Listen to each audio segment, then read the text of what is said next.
والشاكرين ربنا تقبل منا انك انت السميع العليم وتب علينا انك انت التواب الرحيم برادران طریقت وحاضرین مجلس আসসালামু আলাইকুম ওয়া রাহমাতুল্লাহি ওয়া বারাকাতুহু।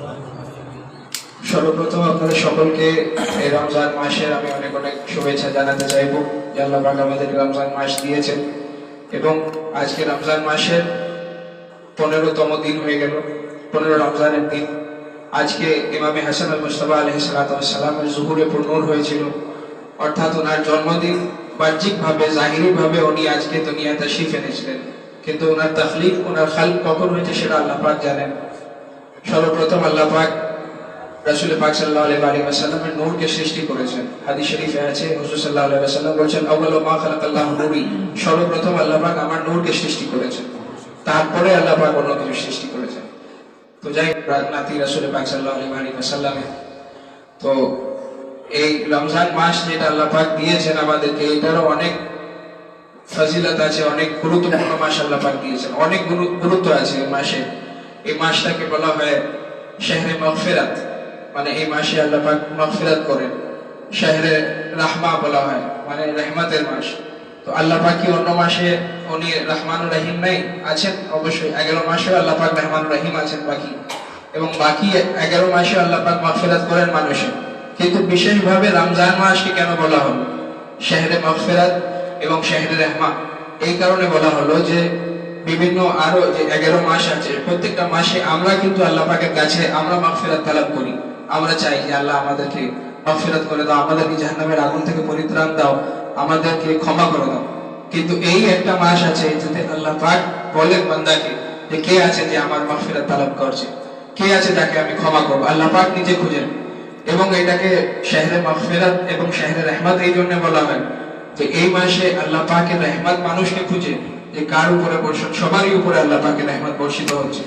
এত সুন্দর একটা মাস আল্লাহ পাক আমাদেরকে দিয়েছেন, যার মধ্যে আমাদেরকে তৌফিক দিয়েছেন যে আমরা রোজা রাখতে পারি, সেটা আল্লাহ পাকের তৌফিক।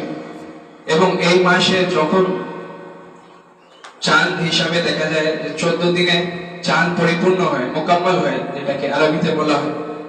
তো এই চাঁদটা 14 তারিখে মোকাম্মল হয়। যখন রমজানের চাঁদ মোকাম্মল হয় সেই সময় হযরত ইমাম হাসান আলাইহিস সালামের জন্মদিন আল্লাহ পাক করেছেন, পাঠিয়েছেন এই দুনিয়ায়, যেন যে আল্লাহর নূরের সেই দিনে পরিপূর্ণতা হয়েছে। হাদিস শরীফে আছে হুজুর সাল্লাল্লাহু আলাইহি ওয়াসাল্লাম বলেছেন লাউ কানাল আকলু রাজুলান লাকানাল হাসান, যদি মানুষের আক্কেল, মানুষের বুদ্ধি যদি কোনো মানুষের চেহারা নিয়ে নেয়, মানুষের রূপান্তরিত হয়ে যায়, তাহলে সেটা হাসানের চেহারা নিবে। আল্লাহ পাক এত ওনাকে আকল দিয়েছেন, এত কাবিলিয়াত দিয়েছেন, এত সৌন্দর্য মাধুর্যের চাঁদ হিসাবে ওনাকে বানিয়ে পাঠিয়েছেন এই রমজান মাসে।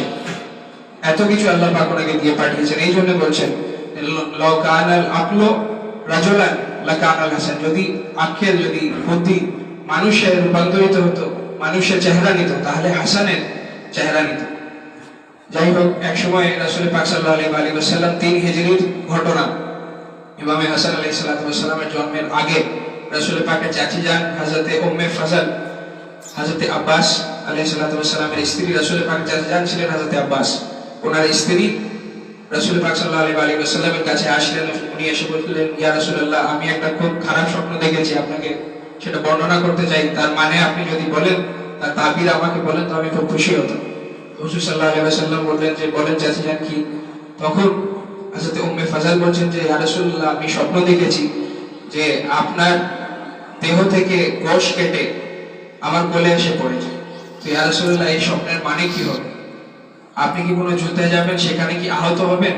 আপনার যে গায়ের গোশ কেটে আমার কোলে আসলো, কোলে এসে পড়লো, এটার মানে কি ইয়া রাসূলুল্লাহ? তখন হুজুর সাল্লাল্লাহু আলাইহি ওয়াসাল্লাম বলেছেন আপনি খুবই সুন্দর স্বপ্ন দেখেছেন। এর মানে হচ্ছে যে আমার দেহের টুকরা দুনিয়ায় আসছে এবং তাকে আপনি নিজের কোলে মানুষ করবেন। এর মানে হচ্ছে যে আমার মেয়ে ফাতিমা জাহরা সালামুল্লাহ আলাইহা, ওনার বাড়িতে একটা ছেলে সন্তান জন্মাবে যে আমার দেহের টুকরা হবে, এবং তাকে আপনি কোলে করে মানুষ করবেন, হাসান জন্মাবে। এই জন্য এই স্বপ্নটা আপনি দেখছেন। তো যখন ইমামে হাসান আলাইহিস সালামের জন্মদিন 15 রমজান আসলো 3 হিজরিতে, তো রাসূল পাক সাল্লাল্লাহু আলাইহি ওয়াসাল্লাম হযরত উম্মে ফজলকে মা ফাতিমা জোহরা সালামুল্লাহ আলাইহার বাড়িতে পাঠালেন। জোহরের সময় ছিল, হুজুর সাল্লাল্লাহু আলাইহি ওয়াসাল্লাম বললেন যে আমার মেয়ে ফাতেমার বাড়ি থেকে এখন খুশি খবর আসবে, আপনি যান ওনার বাড়িতে। তো রাসূল পাকের চাচি যান হযরত উম্মে ফজল মা ফাতিমা জোহরা সালামুল্লাহ আলাইহার বাড়িতে তাশরীফ নিয়ে গেলেন। সেখানে গিয়ে উনি অবাক হয়ে গেলেন। উনি দেখছেন যে হুজুর সাইয়্যিদাতুন নিসাইল আলামিয়ান মা ফাতিমা জোহরা সালামুল্লাহ আলাইহা উনি নামাজ পড়ছেন। উনি অবাক হয়ে গেলেন। উনি বললেন এই অবস্থায় উনি নামাজ পড়ছেন? উনি বাইরে থেকে বেরিয়ে চলে আসলেন। উনি এসে বললেন যে রাসূলুল্লাহ আমাকে বললেন যে ওনার কাছে খুশির খবর আসবে, আর আমি একই দেখছি যে এখানে সাইয়্যিদাতুন নিসা উনি নামাজ পড়ছেন। উনি নিজের বাড়ি চলে গেলেন। যে তারপরে যখন হযরত ইমাম হাসান আলাইহিস সালামের জন্ম হয়ে গেল, দুনিয়ায় তাশরীফ নিয়ে আসলেন। তারপরে গিয়ে যখন উনি দেখছেন হুজুর সাইয়্যিদাতুন নিসা আলামিয়ানকে, আসরের সময় উনি দেখছেন যে হুজুর সাইয়্যিদাতুন নিসা আলামিয়ান উনি নামাজ পড়ছেন এবং ইমাম হাসান আলাইহিস সালামের জন্ম হয়ে গেছে। উনি তখন বুঝতে পারলেন যে এনারা পুত পবিত্র হয়ে জন্মান, যেটা আল্লাহ পাক কোরআন পাকে সূরা আল আহজাবে 133 নম্বর আয়াতে আল্লাহ পাক বলেন ইন্নামা ইউরিদুল্লাহু লিইয়ুযহিবা আনকুম রিজসা আহলাল বাইতি ওয়া ইউতাহহিরাকুম তাতহীরা। আপনাদের থেকে অবশ্যই আল্লাহ পাক চান যে আপনাদের থেকে সকল রকমের নাপাকিকে দূর করে দেন। ইয়া আহলে বাইত, হে আমার আহলে বাইত, আপনাদেরকে আল্লাহ পাক চান সকল রকমের নাপাকিকে, অপবিত্রতাকে আপনাদের থেকে দূরে করতে চান এবং আপনাদেরকে পবিত্র করে দিতে চান। এটাই প্রমাণ যে হুজুর সাইয়্যিদাতুন নিসা আলামিয়ান যোহরের নামাজ পড়লেন, তারপরে ইমাম হাসান আলাইহিস সালামের জন্ম হলো, তারপরে হুজুর সাইয়্যিদাতুন নিসা আলামিয়ান উনি আবার আসরের নামাজ পড়লেন এবং ওনার রোজাও ভাঙে নাই। এত তাইয়্যিব তাহির ইনাদের ঘরানা আছে। যাই হোক, জনাবে উম্মে আয়মান বলে একজন ছিলেন, হুজুর রাসূল পাক সাল্লাল্লাহু আলাইহি ওয়াসাল্লামের দাসী ছিলেন, ওনার বান্দী ছিলেন। উনি এসে রাসূল পাক সাল্লাল্লাহু আলাইহি ওয়াসাল্লামকে খবর দিলেন যে আজকে আপনার বাড়িতে সন্তান জন্মেছে, আপনার মেয়ের বাড়িতে। তো রিওয়ায়াতে আছে যে হুজুর সাল্লাল্লাহু আলাইহি ওয়াসাল্লাম যখন শুনলেন যে ইমাম হাসান জন্মিয়েছেন, উনি এমন ভাবে ছুটে গেলেন মসজিদে নববী থেকে হুজুর মা ফাতিমা জোহরা সালামুল্লাহ আলাইহার বাড়িতে, এমন ভাবে ছুটে গেলেন। বিভিন্ন যারা রাবী ছিল ওনারা লিখেছেন যে এমন ভাবে ছুটেছেন যে এরকম ভাবে হযরত মুসা আলাইহিস সালাম যখন আল্লাহ পাককে দেখতে যাচ্ছিলেন, আল্লাহ পাককে বললেন যে আরিনি, আমাকে দেখা দাও। আল্লাহ পাক বললেন লান তারানি, তুমি দেখতে পারবে না। তখন আল্লাহ পাক বললেন যে ঠিক আছে, তুমি দেখতে চাও, একটা ছোটা আমি ফেলে দিচ্ছি। আল্লাহ পাক নিজের জালওয়া একটু ফেলে দিলেন। সেইভাবেই হযরত রাসূল পাক সাল্লাল্লাহু আলাইহি ওয়াসাল্লাম উনি এমন ভাবে ছুটে গেলেন যেমন ঠিক যেরকম হযরত মুসা আলাইহিস সালাম আল্লাহ পাককে যখন দিদার করতে যাচ্ছিলেন, যখন গেলেন হযরত ইমাম হাসান আলাইহিস সালামকে কোলে নিলেন, ওনাকে নিজের জিহ্বা মুবারক দিলেন। সেটা ওনার প্রথম আহার ইমাম হাসান আলাইহিস সালাম রাসূল পাকের থুতু মুবারক। এবং আল্লাহ পাকের কাছে উনি বললেন আল্লাহুম্মা ইন্নী উহিব্বুহু, ইয়া আল্লাহ আমি একে ভালোবাসি। ফাআহিব্বুহু, এবং ইয়া আল্লাহ তুমিও একে ভালোবাসো। ওয়া আহিব্বা মাই ইউহিব্বুহু, এবং তাকেও ভালোবাসো যে একে ভালোবাসে আল্লাহ। এবং তারপরে উনি হযরত ইমাম আলী আলাইহিস সালাম মাওলা আলী আলাইহিস সালামের দিকে তাকালেন এবং জিজ্ঞাসা করলেন যে আলী, তুমি কি কোনো নাম চিন্তা করেছো, কোনো নাম ভেবেছো? তখন হুজুর মাওলা আলী আলাইহিস সালাম বললেন যে ইয়া রাসূলুল্লাহ, আপনি থাকতে আমি কি করে কোনো নাম চিন্তা করতে পারি? তো আপনি ছাড়া আমি কোনো ফয়সালা করতে পারি না। তখন রাসূল পাক সাল্লাল্লাহু আলাইহি ওয়াসাল্লাম বলছেন যে আল্লাহ পাক থাকতে আমি কি চিন্তা করতে পারি? আমি কোনো নাম রাখতে পারি না। আল্লাহর কাছ থেকে যে নামটা আসবে সেটাই।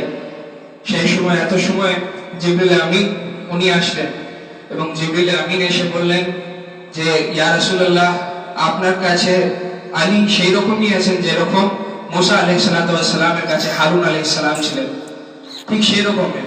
রাসূল পাকের হাদিস শরীফ আছে আলিউন মিন্নি বিমানজিলাতে হারুন মিন মুসা, আলী আমার কাছে সেই রকমই যেরকম মুসা আলাইহিস সালামের কাছে হারুন আলাইহিস সালাম ছিলেন। শুধু আমার আর মুসার মধ্যে এই পার্থক্য আছে যে আমার পরে নবুয়ত শেষ হয়ে যাবে, খাতিমুন নবী রাসূল পাক সাল্লাল্লাহু আলাইহি ওয়াসাল্লাম আছেন, ওনার পরে কেউ নবী আসবে না।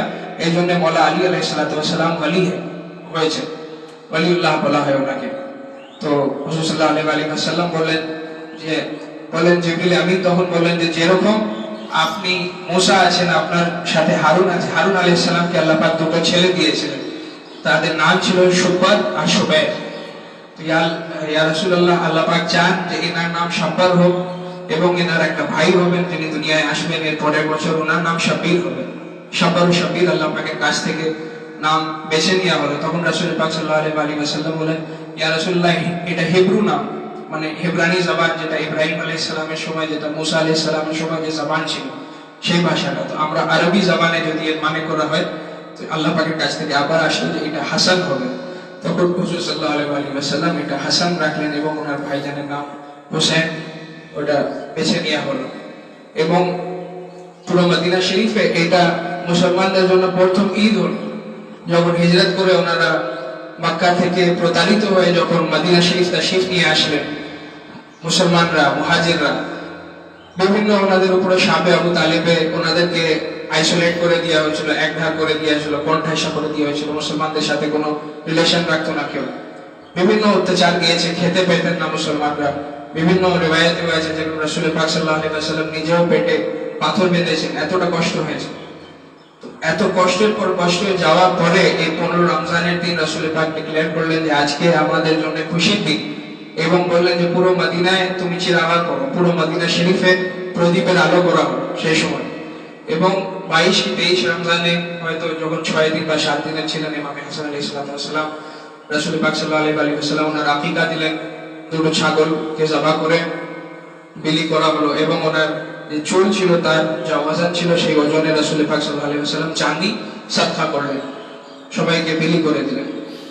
এবং ইমামে হাসান আলাইহিস সালামের বিভিন্ন মজাজাও আছে। ওনার যদি জীবন সম্পর্কে বলা হয়, বিভিন্ন রিওয়ায়াতে আছে যে সব থেকে বেশি যদি এত সুন্দর ছিলেন ইমামে হাসান আলাইহিস সালাম।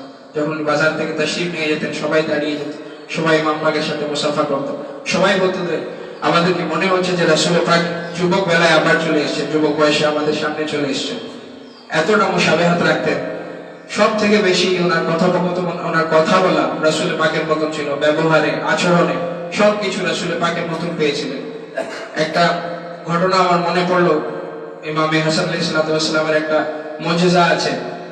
যখন উনি মাওলা আলী আলাইহিস সালামের খিলাফতের সময় যখন উনি কুফাতে থাকতেন, তো কুফা থেকে উনি ব্যবসার খাতিরে এক জায়গায় যাচ্ছিলেন, সেখানে পানি পাওয়া যেত না, সেখানকার মানুষরা খুব দূরে যেতে হতো পানি আনতে। কোন রিওয়ায়াতে আছে যে ওরা ফুরাতে যেত পানি আনতে। ইমামে হাসান আলাইহিস সালাম বলা হয়, ইমামে হাসান আলাইহিস সালামের কুয়ো এখনো সেখানে মিষ্টি পানি পাওয়া যায়, এখনো মানুষ সেখান থেকে পানি খায়। বিভিন্ন হাদিস আছে। এবং এমন সাফি ছিলেন ইমামে হাসান আলাইহিস সালাম, এত কারীম ছিলেন যেটা বলে আপনি তো কোনো সাওয়ারি দিতে পারেন, ঘোড়ার উপরে যেতে পারেন, কোনো সাওয়ারির উপরে। তখন ইমামে হাসান আলাইহিস সালাম বললেন যে আল্লাহ পাক পছন্দ করেন যে ওনার রাহে, ওনার হাজে যত বেশি কষ্ট করা হয় তত বেশি ভালো, তত বেশি আল্লাহর কাছে সেটা প্রিয় হয়। এই জন্য আমি পায়ে হেঁটে হাজ করছি। 100 দিন পেরিয়ে যায়, সেই মহিলার বয়স হয়ে যায় এবং ওনার স্বামী ঋণগ্রস্ত হয়ে যায়, ওনাদের আর্থিক অবস্থা খুব খারাপ হয়ে যায়, আর্থিক সংকট চলে আসে।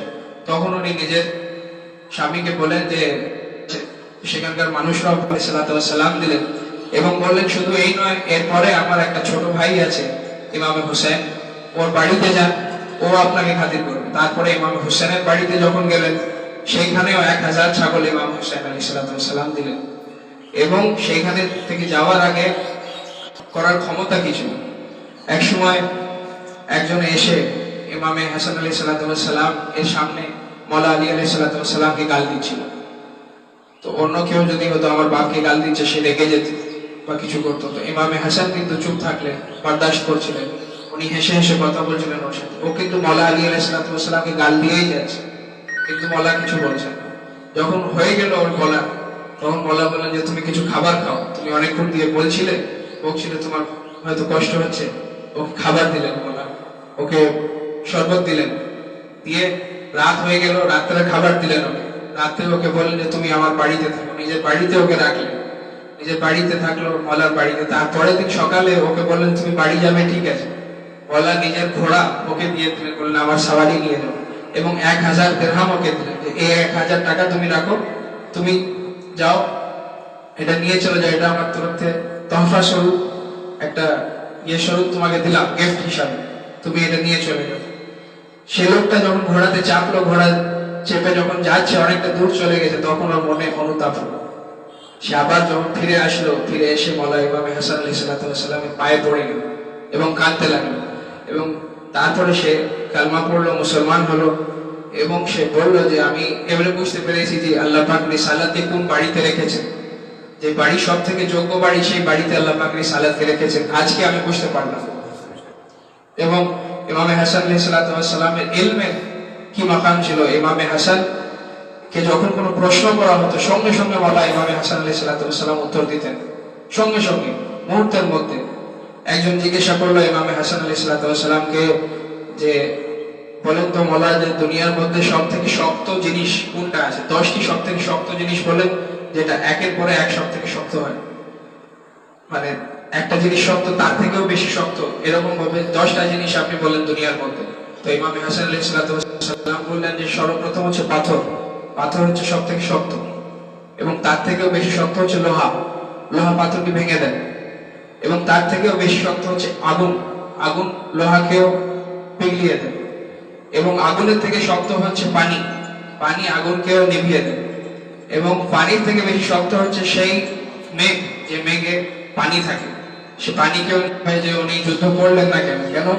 সব থেকে বেশি যে ওনার নিজের লোকরা ওনাকে কষ্ট দিয়েছে। একটা ঘটনা আমার মনে পড়ছে যে একজন কুফার লোক, সে মওলাকে বলতো যে আপনারা চলেন, আমরা যুদ্ধ করব। ইমামে হাসান বললেন যে না, আমি যুদ্ধ করবো না।